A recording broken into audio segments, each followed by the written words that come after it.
Si Dios es con nosotros, ¿quién contra nosotros? Y para eso quiero leer dos versículos con ustedes que están en Romanos 8:28 y el 31 y el 32. Romanos capítulo 8:28 dice: y sabemos que los que aman a Dios, todas las cosas les ayudan a bien. Esto es, a los que conforme a su propósito son llamados. Versículo 31. ¿Qué pues diremos a esto? Si Dios es por nosotros, ¿quién contra nosotros? El que no escatimó ni a su propio Hijo, sino que lo entregó por todos nosotros, ¿cómo no nos dará también con Él todas las cosas? Padre bueno, gracias porque tú eres Dios bueno. Te bendecimos, Señor, y te pedimos nos ayudes a entender esta palabra y nos ayudes a asimilarla, ponerla por obra, Dios mío, y contemplar tu hermosura en ella, porque tú eres el Dios por los siglos de los siglos, sin importar qué nos pueda ocurrir a los seres humanos. Porque si Dios es con nosotros, ¿quién contra nosotros? Muchas gracias. Quédate con nosotros y regálame a mí conocimiento, virtud, humildad para expresarla al pueblo. Dios mío, en el nombre de Jesús. Gracias. El primer entendido es ¿quién contra nosotros? Esto me lleva a pensar que en el mundo hay mucha rivalidad. En el mundo hay mucha gente con enemigos. En el mundo hay mucha gente poderosa, pero que también tiene enemigos. Pero para el caso de Dios, yo creo que no tiene rival. Que no existe quien lo pueda destronar, ni tampoco existe un rival fuerte que lo pueda dominar. Entonces, cuando nosotros vemos esto, y el apóstol dice, ¿qué pues diremos a esto? Es la pregunta que él se hace. Y ahí queda la interrogante casi en un vacío. ¿Por qué cuando nos va mal, como que pensamos, ¿y Dios dónde está? ¿Qué es lo que hace Dios si la palabra dice lo contrario, que está conmigo? Pero cuando estoy en el problema no está conmigo. Bueno, el salmista dijo en cierto momento, el que habita al abrigo del Altísimo morará bajo la sombra del Omnipotente. Cuando dice eso, se agarra de una gran verdad y la expresa. Vale decir, Dios es grande y súper grande, que es para mí el abrigo, el sustento, es la fortaleza, es lo que yo tengo que otros que no tienen a Dios tengo. Entonces el apóstol pregunta, ¿qué pues diremos a esto? Porque Dios no tiene rival. Y cuando dice, ¿qué diremos a esto? Y Dios es con nosotros, debo de expresar el amor a Dios y el amor que Dios tiene por nosotros. Siempre quiero yo marcar para mí esa diferencia y creer cuánto Dios me ama, cosa que no puedo dimensionar, y menos dimensionar cuánto yo amo a Dios. Esa reciprocidad algunas veces es de palabra, por eso el Señor dice, este pueblo de labios me honra. Y ahí está la gran diferencia que nos marca como seres humanos. ¿Por qué razón? Porque no hemos podido descubrir cuánto verdaderamente amamos a Dios para aceptar este versículo. Y este versículo casi siempre está como el consejo oportuno para los demás. Cuando uno se encuentra con la dificultad y le habla a otra persona y le dice, pero mira, la palabra dice, y sabemos los que aman a Dios, todas las cosas les ayudan a bien. En ese momento creo que no fortalece a nadie. Porque primero no he descubierto si verdaderamente al que se lo estoy diciendo ama a Dios para aceptarlo. Cuando uno se encuentra frente a alguien que tiene una dificultad, se limita y sabiamente tiene que tener palabra.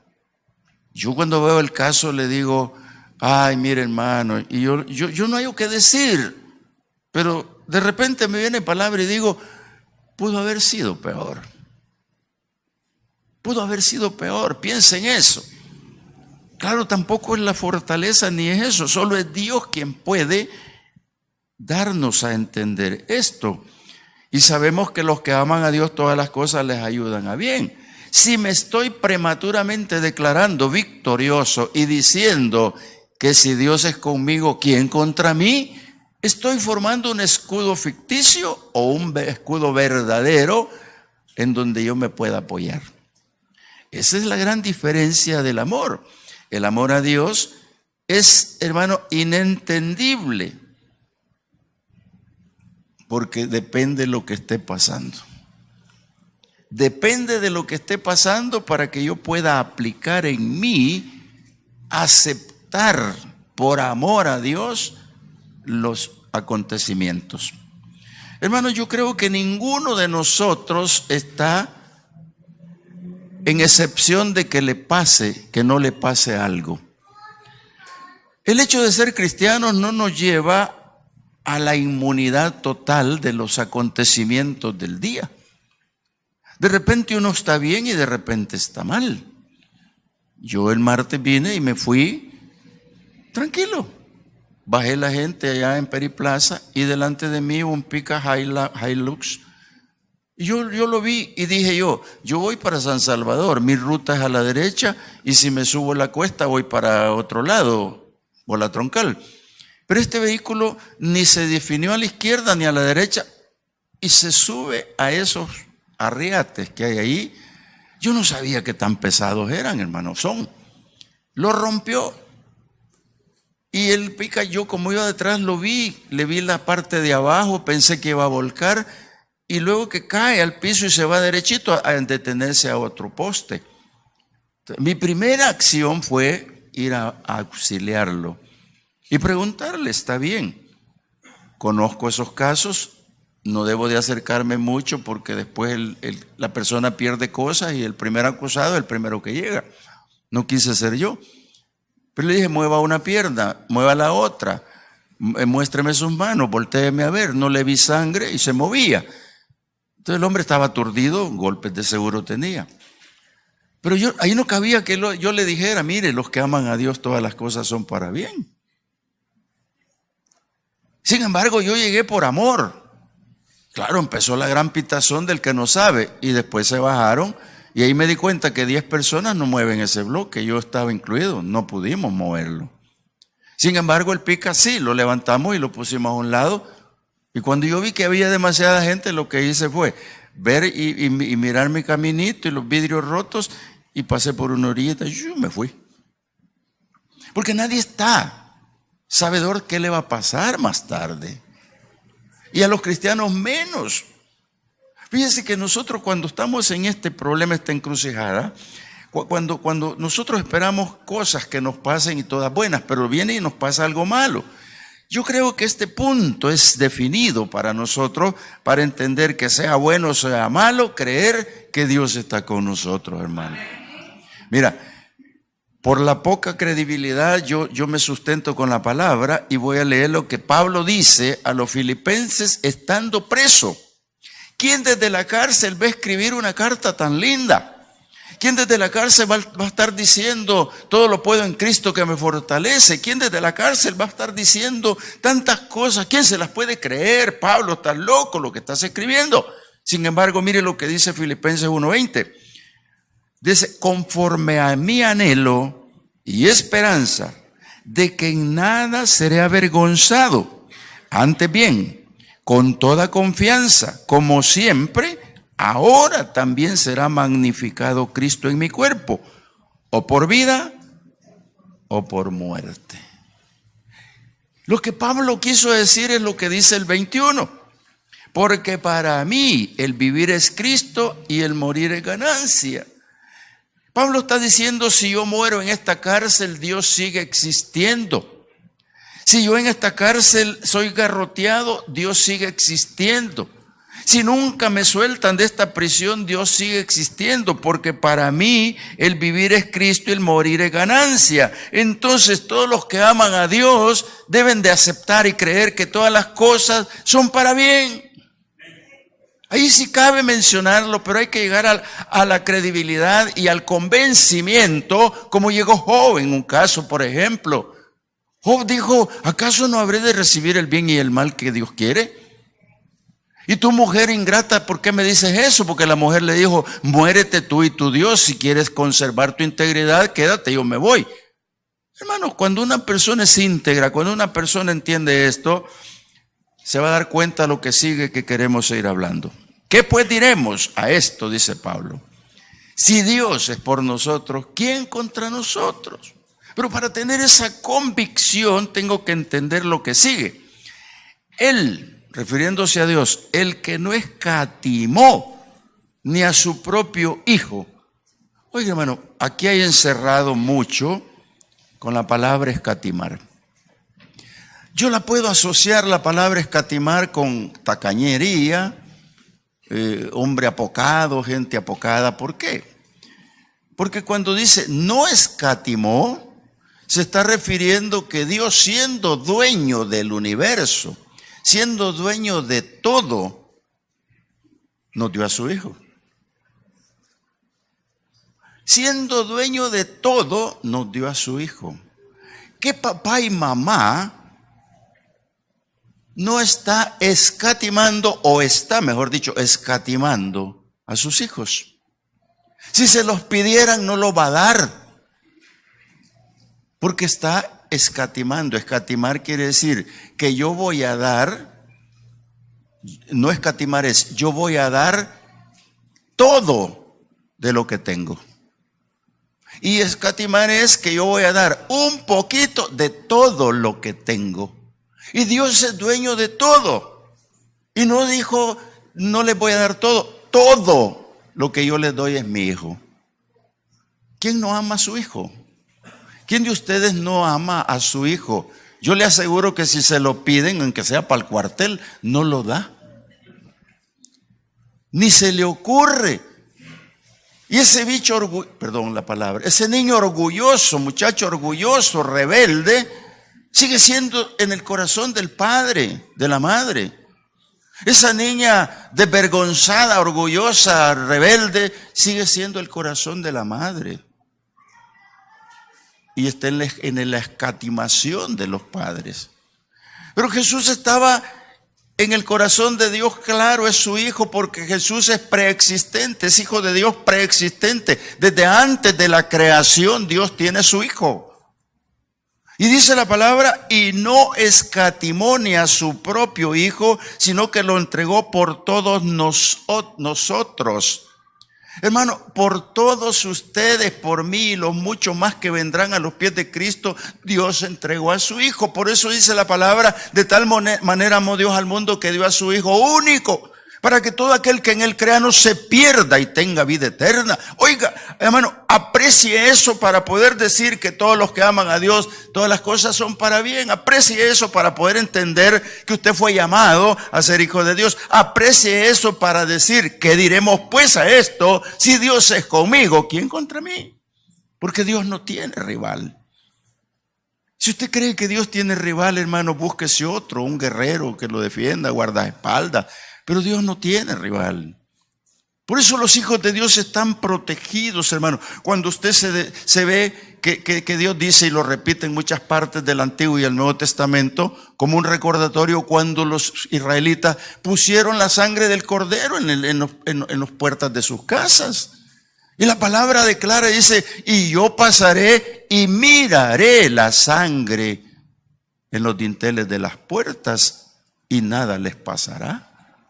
Entonces, cuando usted viene a los pies de Cristo, recibe al Señor como Pablo, en este caso convertido, usted lo que ha hecho, hermanos, es tener en su casa, en su familia, en usted la coraza de la justicia de Dios por la sangre de Cristo. Entonces, cuando usted tiene esto, hermano, puede entonces declarar lo que estamos leyendo. ¿Qué pues diré yo a todo esto? Dice el apóstol. Si Dios es conmigo, ¿quién contra mí? Eso es como decirle, ¿y qué? ¿Y qué? Así como hijos pleitistas. ¿Y qué? Si Dios es conmigo, ¿y tú qué? No hay, hermano. Dios no tiene rival. Y algunas veces nosotros buscamos pelear con la gente terrenal, pero no vale la pena. Y cuando las batallas se presentan, Dios ya las está peleando por usted. Y dice acá, ¿cómo nos dio a su Hijo? No escatimó, no es estimar, no escatimó. Vale decir, su gran tesoro, su Hijo, y lo demás, el universo y todo, eso es otra cosa. Pero no escatimó nada, lo dio todo. Hermano, cuando lo da todo, amárrese usted a pensar qué clase de amor le da a Dios, qué clase de amor tiene por Dios, qué clase de amor tiene para decir que usted puede aceptar lo que venga. Y de hecho estamos en las promesas de las cosas buenas. Pero mire lo que dice este versículo. ¿Cómo dice si nos dio a su Hijo? ¿Cómo no nos dará también con Él todas las cosas? Yo quiero leerle por lo menos lo que dice Colosenses. Fíjense que para mí es bien importante entender esta parte. Sencillamente, hermanos, porque a veces menospreciamos al Hijo de Dios. Yo predico a Jesucristo desde que comencé este ministerio y no he parado de hacerlo porque estoy convencido que Dios me reveló a su Hijo en mi corazón. Dice Colosenses 1:15, dice, Él, hablando de Jesús, es la imagen del Dios invisible, el primogénito de toda la creación. A ese que usted adora, a ese que usted cree, a ese Jesús que recibió, es el Hijo de Dios que es el dueño de todo y es antes de la creación, es el primogénito, Hijo de Dios. Entonces, ¿por qué dice en Él fueron creadas todas las cosas, las que hay en los cielos, en la tierra, visibles, invisibles, aunque sean tronos, dominios, potestades, principados? Todo fue creado por Él, por medio de Él y para Él.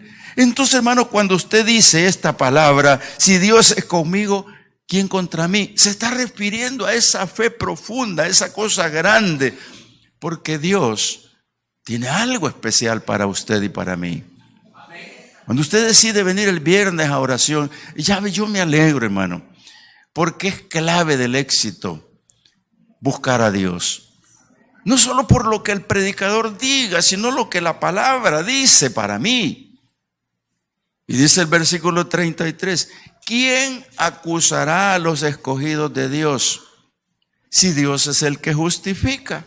Lo hemos repetido y lo volvemos a repetir. Si Dios te justificó, los demás son nada.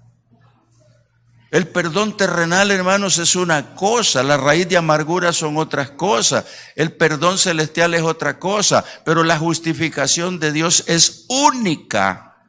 No hay nadie, hermano, sobre esta tierra que te pueda decir, hijo, todos tus pecados pasados te son perdonados. Solo puede hacerlo el Señor Jesucristo, porque Él fue enviado en propiciación por los pecados del mundo para justificar a todo aquel que en Él crea, amado hermano. Y cuando Jesús te justifica, lo que está haciendo es decirte, no me debes nada, no imputo nada en ti. Tú eres solvente de un pasado, por lo tanto, nadie te puede acusar de nada, porque Jesús es el que justifica. Y dígale al diablo, yo soy justificado por Dios, nada tenés que ver conmigo. Ahora hay que resistirlo, como dice la palabra, resistidlo y va a huir. Pero antes dice, someteos a Dios, resistid al diablo y éste huirá. Porque Él es travieso. Pero esto que escribe Pablo tiene la esencia de la fe. Tiene la esencia de la credibilidad, tiene la esencia de lo que Dios es. Porque si Dios te justifica a través de su Hijo, ¿quién te va a condenar?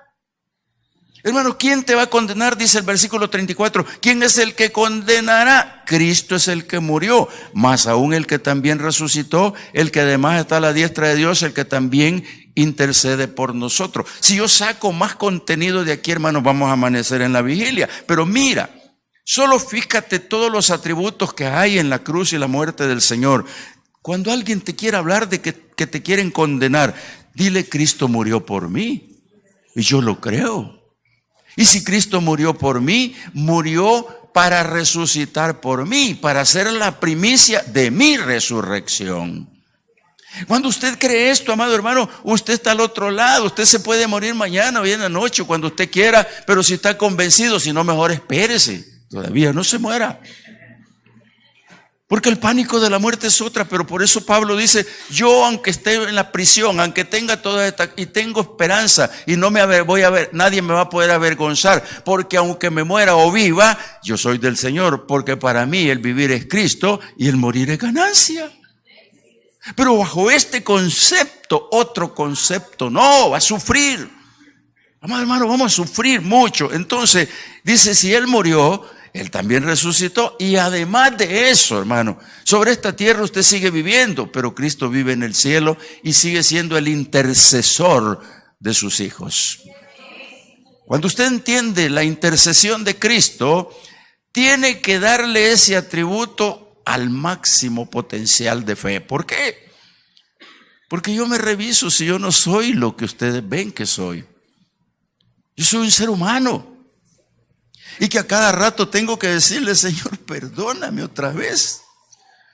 Y cuando yo cometo un error y Dios se enciende su ira, porque propiciación quiere decir que para calmar la ira del juicio de Dios, envió a su Hijo a detener el juicio del exterminio humano.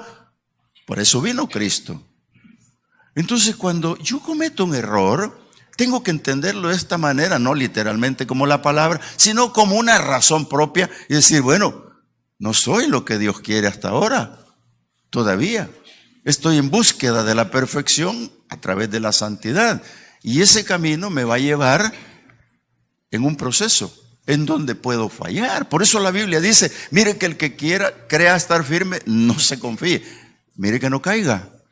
Entonces, ¿dónde está ahí el problema? Que cuando se enciende la ira de Dios por las locuras o tonteras que uno hace, Cristo está intercediendo por usted. Y esa intercesión de Cristo, hermanos, se parece a la de Moisés con el pueblo. Cuando el pueblo rebelde por el camino no caminaba si no iba murmurando, no caminaba si no iba pidiendo lo imposible, no caminaba si no decía este pan tan liviano, esta agua ya no nos gusta, etcétera, etcétera. Y Dios lo quería exterminar y el intercesor Moisés decía, perdónalos, Señor, aguántalos un poquito, ¿qué van a decir los demás si te los acabas? Jesús hace lo mismo, hermano. Jesús hace lo mismo por usted y por mí. No se esté creyendo tanto, hermano. El que intercede de día y de noche y es el Espíritu Santo con gemidos indecibles, es Jesús mismo el que está intercediendo por usted y por mí, porque la palabra dice que si yo digo que no he pecado, hago a Dios mentiroso, pero la palabra dice que Él es fiel y justo para perdonar mis pecados. Abogado tengo para con el Señor en el cielo, y ahí está el Señor para usted. Si Dios es conmigo, ¿quién contra mí? Si Dios es contigo, hermano, ¿quién va a estar contra ti? Por eso sigue agregando el apóstol y dice, nadie te va a poder condenar, porque el Señor es todo. ¿Quién, dice el apóstol, nos separará del amor de Cristo? Oiga, si leímos Romanos 8:28, ¿qué relación tiene? Y sabemos que a los que aman a Dios todas las cosas le ayudan a bien. Y dice acá, ¿quién nos va a separar del amor de Cristo? Hermano, yo quisiera seguir dándole a esto, pero se nos va la noche. Las tribulaciones se pueden calificar. Cuando alguien dice estoy tribulado, pero yo me voy a la dimensión de la palabra y le pregunto, ¿qué le pasa? ¿Qué tiene? Y a veces no es tribulación. Porque la tribulación te lleva a una confusión por el evento que está pasando. Y uno de ellos sería, ¿por qué a mí? ¿Por qué yo, si soy hijo de Dios? Entonces no conjuga nada el versículo 28. Sabemos que los que aman a Dios todas las cosas van bien. No concuerda para nada. Pero Pablo lo asegura después de haber dicho lo anterior y dice, ¿quién nos separará? Nadie. Nadie. Dios no tiene rivales. ¿Quién nos separará del amor de Cristo? Si Cristo te sigue amando, hermano. Si Cristo me sigue amando a pesar de meter los pies hasta el fondo, Dios te sigue amando, Cristo te sigue amando. ¿Quién me separará del amor de Cristo? Si ni la más tribulación grande ni pequeña, ni la angustia que me lleve al fondo, o que me persigan, o que esté con hambre, o esté desnudo, o esté en peligro, o esté a través de una espada. Hermano, cuando el apóstol menciona todo esto, qué difícil es asimilarlo, hermano. Qué difícil es realmente si nosotros, cuando nos duele el callo izquierdo del pie derecho, estamos gimiendo. ¿Qué tal si nos dolieran los dos? Y entonces caemos en la tribulación y Dios, y clamamos a Dios y pedimos a Dios y como que no nos oyera. Mire, solo piense lo que le dijo a Pablo, que está escrito y está para predicarlo de día y de noche. Hijo mío, bástate mi gracia, porque cuando estás débil es que yo puedo perfeccionar mi poder. Si estás bien, ¿para qué te voy a dar? Es ahora. Pero el apóstol sigue diciendo, ni tribulación, ni angustia, ni temporales, ni lluvia, ni nada me puede separar del amor de Cristo, porque Cristo te sigue amando. Y se cita aquí, el apóstol se va al Antiguo Testamento y dice, como escrito está, por causa de ti somos muertos todo el tiempo. Hermano, Pablo lo podía decir, ojalá yo pudiera. Somos contados como ovejas del matadero, ojalá yo pudiera hacerlo. Porque aquí viene la clave, dice, antes en todas estas cosas, antes de la tribulación, antes de la desnudez, antes del hambre, antes de la angustia, soy más que vencedor. ¿Por qué? Por medio de aquel que me amó. Hermano, esta noche, dije que iba un sermón cortito, pero no pude. Cuando el apóstol nos manda esto, y sigue diciendo, por lo cual estoy seguro que ni la muerte, ni la vida, ni ángeles, esto se relaciona con lo anterior, ni principados, ni potestades, ni lo presente, ni lo porvenir, ni lo alto, ni lo profundo, ni ninguna otra cosa creada nos podrá separar del amor de Dios que está en su Hijo Jesucristo, al cual dice, no escatimó ni a su propio Hijo y lo dio por todos nosotros. Por eso esta noche usted se declara vencedor bajo este concepto. ¿Qué diremos? Si Dios está con nosotros, ¿quién contra nosotros? Padre bueno, Señor, gracias. Un momento muy lindo para agradecerte y bendecirte. Hermano, usted que escuchó esta palabra y logró comprender los conceptos, pero ha llegado un momento difícil en su vida que puede estar en una tribulación. Aquí puede haber alguien con un dolor de cabeza, una migraña. Puede haber alguien que le han dicho, mira, tiene los riñones un poco fallados. O le han dicho, mira, tiene un problema, un nódulo en su mama. No sé qué le dijeron, pero le cambió su estado de vida. Vaya poniéndose en pie que yo quiero orar por usted. Y decirle, Señor, si todas las cosas son para bien para los que te aman, quiero amarte más. Que quiero amarte más, Señor, pero amarte en la medida que no pueda ni siquiera decir te amo tanto porque no lo sé, sino que un corazón desbordado hacia ti, Señor. Porque si voy a decir lo que dijo el apóstol, que ni lo alto, ni lo profundo, ni lo ancho, ni nada me puede separar de tu amor, Señor. Que no hay quien me acuse ni me condene porque tú me justificaste y declaraste resurrección para que yo resucite. Pueda decir como Pablo dijo, para mí el vivir es Cristo y el morir es ganancia. Señor, aquí está un pueblo orando y poniendo su situación a ti. Señor, yo necesito que tú le des oportunidad de razonar y decir, Señor, que sea tu voluntad y no la mía. Porque lo que venga sobre mí o ya vino sobre mí, yo lo pongo a tus pies. Llévatelo, Señor, sácalo de mí. Quítalo, Señor, desarráigalo. Porque yo te creo a ti, Señor. Porque yo habito al abrigo del Altísimo, porque confío en la sombra del Omnipotente. Aquí estamos, Señor. Ponga su caso y dígale, Señor, aquí estoy.